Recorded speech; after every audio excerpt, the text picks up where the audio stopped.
John speaking. Grabe, 12:20 na po ng umaga. Ito po ang buhay kalsada. Marami ng malalaking truck dito sa road ng Santo Tomas. Pabalik na po kami ng Parañaque. Wala kayong makita, ang dilim eh.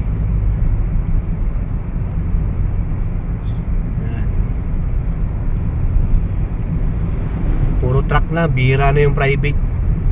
Wala na ring public sasakyan. Mga jeep wala, puro bus. Yan. So malalaking truck po yung mga nandito ngayon.